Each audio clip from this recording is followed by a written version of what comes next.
Bismillahirrahmanirrahim. Assalamualaikum warahmatullahi wabarakatuh. Di musim politik ini semua calon presiden, cawapres juga menjanjikan pekerjaan, ya. Kalau tidak ada yang komplain gitu kan, Pak nanti gimana nih Pak cari kerja susah, padahal udah lulus kuliah gitu ya, apa yang harus kita lakukan gitu kan. Nah biasanya mereka kan menjanjikan, ya nanti akan buka lapangan pekerjaan, tapi kan pertanyaan gini, emang apa sih konsekuensinya kalau mereka tanda kutip ingkar janji gitu ya.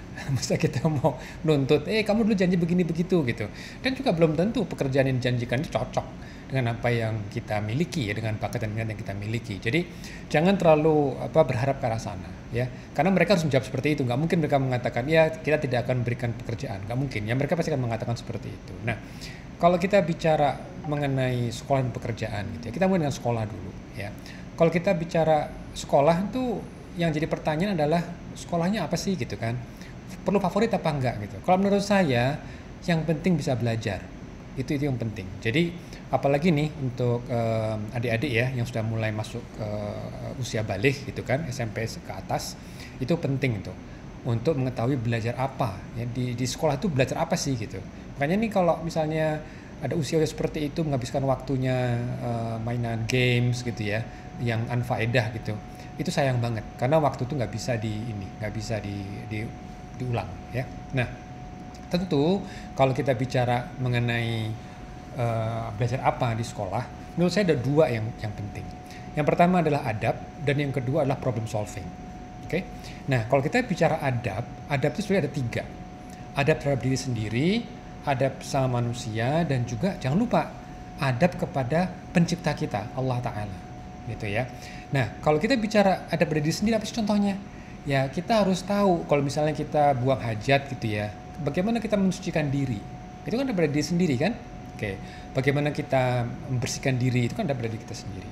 Lalu bagaimana pada sama manusia, ya kita belajar bagaimana punya rasa empati, bagaimana kita harus bantu orang, bagaimana kita harus bekerja dalam tim, bagaimana kita harus tepat waktu gitu kan, kita punya target ya dalam kerja kelompok, itu kan adab sama manusia kan, itu harus kita pelajari juga ya.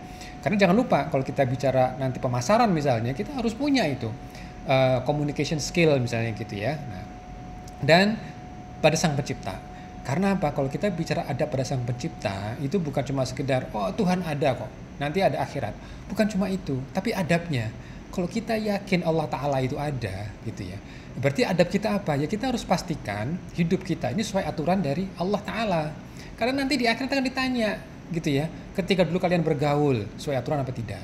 Nah kita harus belajar tuh apa yang boleh, apa yang nggak boleh ketika kita misalnya berinteraksi dengan lawan jenis gitu misalnya, kita harus tahu itu adab-adab seperti, karena itu masuk bagian dari adab kepada sang pencipta. Jadi adab sang pencipta bukan cuma sekedar sholat di masjid, bukan, tapi bagaimana aktualisasi aturan-aturan Allah Ta'ala itu dalam kehidupan kita sehari-hari, karena nanti akan ditanya di akhirat. Nah lalu yang kedua adalah problem solving. Nah kalau kita bicara problem solving teman-teman sekalian, kadang pada intinya kita bicara problem solving itu sebetulnya dalam konteks apa yang disebut dengan teori gitu. Nah cuma banyak mahasiswa, banyak murid itu selalu tanda kutip meremehkan gitu ya, untuk apa sekolah gitu kan, cuma belajar teori doang gitu kan, nggak ada prakteknya. Sebenarnya teori itu apa sih gitu? Teori itu kan sebetulnya adalah ringkasan pengetahuan manusia ya keseluruhan secara kolektif yang paling mutakhir untuk bagaimana menyelesaikan masalah.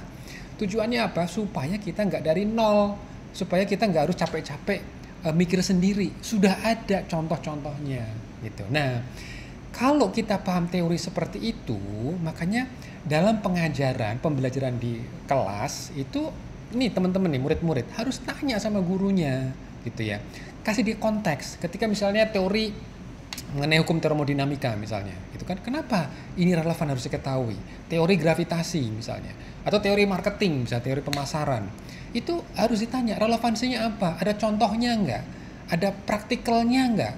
Kalau misalnya kejadian seperti ini, bagaimana kita menggunakan teori tersebut untuk menyelesaikan masalah gitu ya. Nah dalam hal ini kalau kita bicara teori, tentu ada hal-hal yang mungkin belum dibahas dari sebelum-sebelumnya, karena zaman kita ini beda banget. Mungkin zaman murid-murid kita sekarang itu beda sekali. Nah disitulah perlu komunikasi Jadi jangan sampai ketika guru selesai mengajarkan sesuatu, murid-muridnya diem aja gitu ya. Ya salahnya sendiri, nggak memperhatikan, nggak ngelihat relevansinya, nggak ngelihat konteksnya. Nah jadi kalau kita bicara mengenai sekolah seperti itu, jangan salahin guru. Kalau guru cuma ngajarin teori gitu kan. Guru itu menyampaikan apa yang manusia sudah ketahui, ini loh cara menyelesaikan masalah. Nah, tapi kan kalian, apalagi generasi Z gitu kan, generasi milenial, kalian sudah ekspor dengan berbagai banyak informasi, coba diskusikan dengan guru. Nah, apakah masih relevan apa tidak? Supaya pembelajaran menjadi lebih relevan, ya. Nah, kalau kita bicara nanti sudah lulus gitu ya, sudah sekolah gitu kan, bahkan putus sekolah, itu nanti kan sebagian kita harus kerja. Nah, tapi kalau udah kerja ini, kerja untuk apa sih gitu kan? Apa kerja untuk cari uang misalnya gitu ya. Nah, jadi sekali lagi dikembalikan lagi, kita kerja itu untuk menyelesaikan masalah berdiri kita sendiri, masalah pada orang lain, dan juga masalah kita dengan pencipta. Loh, gimana sih? Ya supaya apa? Supaya kita bisa punya uang untuk menghidupi diri sendiri. Nah, caranya gimana? Kan kita perlu kita kan perlu nih, misalnya kita perlu sholat. Sholat kan perlu tutup aurat kan? Nah, berarti bajunya dari mana? Masa kita nyolong gitu kan? Kan kita harus kerja. Nah, disinilah kalau misalnya kita kerja, itu mindset kita itu, ya, kalau kita misalnya mencari pekerjaan, itu harus mampu menyelesaikan masalah orang lain, gitu ya. Karena apa? Pada akhirnya uang itu datang ketika orang appreciate bahwa kita berhasil menyelesaikan masalah mereka. Jadi jangan istilahnya menuntut gitu. Kamu harus kamu harus berikan saya kerja, gitu. Ya enggak seperti itulah, gitu kan.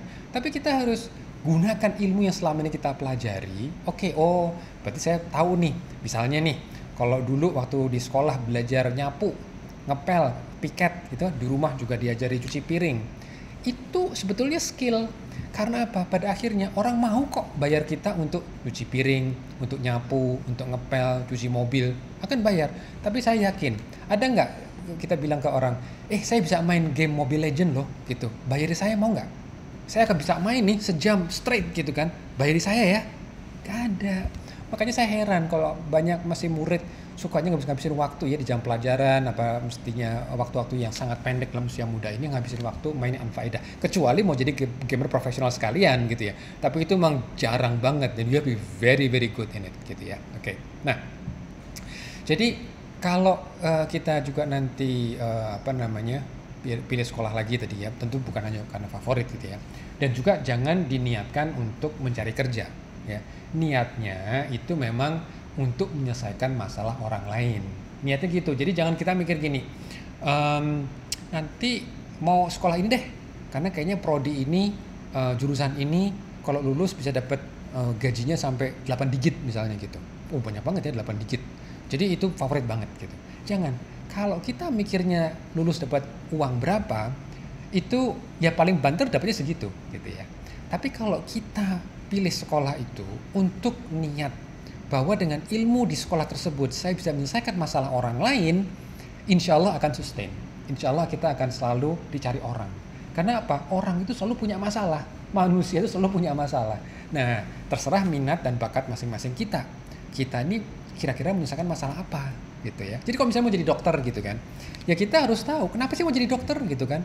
Jangan dipikir jadi dokter supaya uangnya banyak. Asal tahu aja ya, banyak dokter yang kaya itu yang menikmati itu bukan dokternya, yang menikmati itu keluarganya sebetulnya gitu ya. Nah, jadi niatkan untuk menyelesaikan masalah orang lain. Nah, oke.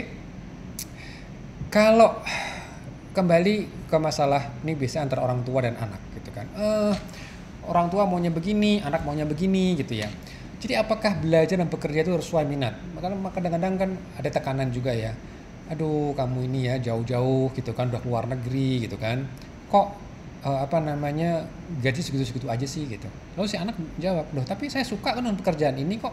Saya udah bisa menyelesaikan masalah saya dengan uang walaupun nggak banyak. Saya bisa sholat misalnya seperti itu gitu ya. Nah, tapi sekali lagi intinya adalah pada akhirnya memang apakah itu karena minat, apakah itu karena keterpaksaan, itu semua adalah pilihan. Dan kita memang harus sadar bahwa pilihan itu ada konsekuensinya. Nah, cuma yang kita harus selalu ingat apa yang saya katakan tadi. Pada akhirnya orang bayar kita ketika kita mampu menyelesaikan masalah mereka. Nah, artinya apa? Kalau ternyata orang tersebut punya cara lain yang lebih mudah gitu ya, akhirnya bisa jadi kita dihentikan. Ya kita nggak perlu protes, salahnya sendiri kita tidak up to date gitu kan. Nah makanya kalau ada istilah belajar dari apa, dari lahir sampai liang lahat, itu memang ada benernya, karena kita harus selalu belajar gitu supaya selalu up to date. Dan jangan lupa ketika orang lain bayar kita karena misalkan masalah mereka, Allah Ta'ala akan ganjar kita pahala ketika kita mampu menyelesaikan masalah kita dan sesama kita sesuai dengan aturan-aturan Allah Ta'ala gitu ya. Jadi artinya apa? Ketika kita belajar di sekolah, pelajari itu semua, bagaimana menyelesaikan masalah. Dengan cara itu orang akan bayar kita, dan kalau caranya itu sesuai dengan aturan Allah, Allah juga akan ganjar kita pahala. Dengan demikian semua itu akan align. Baik, mudah-mudahan tips untuk sekolah dan bekerja ini bisa membantu. Kalau saya sendiri, saya dulu ketika milih sekolah, memang saya sekolah di luar negeri itu belajar rekayasa genetik. Waktu itu saya beranggapan di Indonesia belum ada nih yang bisa ngajar itu. Kenapa sih saya tertarik ke arah rekayasa genetik? Karena guru biologi saya dulu cerita gitu ya, bahwa dengan rekayasa genetik itu kita bisa memberikan sifat-sifat baru pada makhluk gitu kan. Nah salah satunya misalnya kalau kita tahu mengenai tanaman-tanaman makanan yang akhirnya sekarang banyak rekayasa genetik, itu kan sebenarnya sudah dipikirkan jauh-jauh ya, tahun 70-an itu sudah orang sudah memikirkan ke arah sana gitu kan. Nah ketika saya belajar ke luar negeri, memang saya lebih tertarik lagi ke arah penyakit. Nah itu memang minat saya gitu kan. Nah kebetulan memang di Amerika untuk hal seperti itu banyak yang ada peluang-peluang gitu ya. Nah tapi pada akhirnya ketika saya mulai punya anak, wah kayaknya emang harus ini nih apa namanya, harus pulang karena saya pengen anak saya itu masih mendengar azan gitu ya. Kalau di Amerika kan susah dengar azan. Nah makanya waktu saya pulang, saya punya skill, saya punya cara menyelesaikan masalah, bagaimana memahami mutasi genetik dan bagaimana kaitannya dengan penyakit.